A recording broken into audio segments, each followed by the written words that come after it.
ખેડૂત સંકલ્પ યાત્રા 19/3/2026 તુલસી શ્યામથી ભવ્ય પ્રસ્થાન થયું।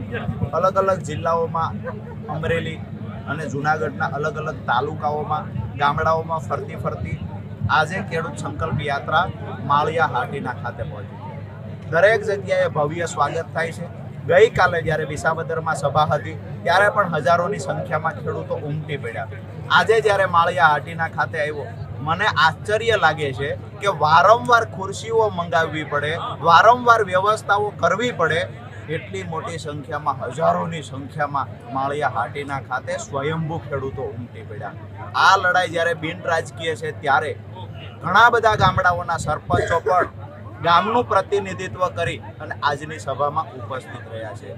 મતલબ સાફ છે કે ખેડૂતોની અપેક્ષા છે કે આવનાર દિવસોમાં રાજુ કરપડા જે યાત્રા લઈને નીકળ્યા છે એનું કંઈક પરિણામ આવશે। આવનાર દિવસોમાં જે સંકલ્પ કર્યો છે રાજુ કરપડાએ, એ સંકલ્પ સિદ્ધ કરવા માટે આપણે બધાએ સહયોગ કરવો પડે। જે સહયોગના ભાગરૂપે હજારોની સંખ્યામાં ખેડૂતો ઉપસ્થિત રહ્યા છે। આવનાર સમય ખેડૂતોની જે અપેક્ષા છે એમાં ખરા ઉતરવા માટે તમામ પ્રયત્ન કરશું। જેવી રીતે ભૂતકાળમાં લડાઈ લડતા, એવી જ રીતે જ્યારે મજબૂત ખેડૂત સંગઠન બની જશે ત્યાર પછી લડાઈની શરૂઆત કરીશું। અને જે હાઈ ટેન્શન લાઇનના પ્રશ્ન હોય, પાક વીમાનો જે પ્રશ્ન છે, પાક વીમાના પ્રશ્નની વાત કરીએ તો આવનાર સમયમાં એ પોલિસી બને, એ પણ અમારા જે આ મુદ્દાઓ છે, જે માંગણીઓ છે, એમાંનો એક મુદ્દો એ છે કે ખરેખર ખેડૂતને અતિવૃષ્ટિ, અનાવૃષ્ટિ કે પછી દુષ્કાળ જેવી સ્થિતિ હોય, આ તમામ પરિસ્થિતિઓની અંદર ખેડૂતને પાકનું પૂરતું વળતર મળી રહે એવી સરકાર દ્વારા પોલિસી વ્યવસ્થા હોવી જોઈએ। આવનાર સમયમાં બીજી પણ વાત એ છે કે સિંચાઈના પાણીનો પ્રશ્ન મોટો છે। એવી જ રીતે દિવસે દિવસે ખેડૂતનું દેવું વધતું જાય છે। આ દેવામાંથી કેમ બહાર કાઢી શકાય? મુદ્દાની વાત એ છે, પ્રશ્ન ઘણાય છે પણ સંગઠન નથી। જે સંગઠન બનાવવાની શરૂઆત રાજુ કરપડા અને એની ટીમે કરી છે અને આવનાર દિવસોમાં મજબૂતાઈથી એવડું સંગઠન બનાવીશું કે બિન રાજકીય સંગઠન ગુજરાતમાં ક્યારેય ભૂતકાળમાં ન થયું હોય એવડું સંગઠન બનાવીશું। તમામ પ્રશ્નના નિરાકરણ માટે લડીશું। ખેડૂતોનો પ્રેમ મારી સાથે પહેલાં પણ હતો, આજે પણ છે।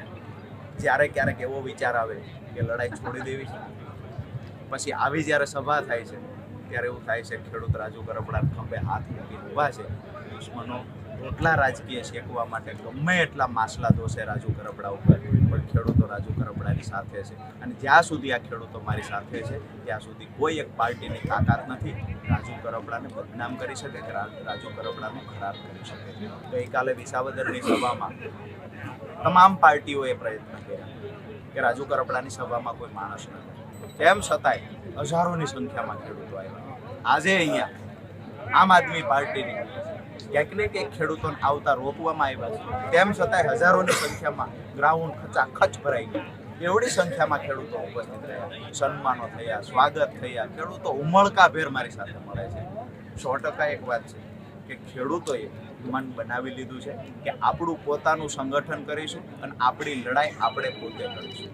આવનાર તાલુકા જિલ્લા પંચાયતની ચૂંટણીમાં અમારો ખેડૂત સમાજ જવાબ આપશે। રાજુ કરપડા જેને ગાળો મળી છે, ગાળો આપી છે, એ જ લોકોને આવનાર ચૂંટણીમાં ખેડૂતો જવાબ આપશે। અને જે દિવસે જવાબ આપી દેશે એ દિવસે ફરી વખત મીડિયા સામે આવીશું।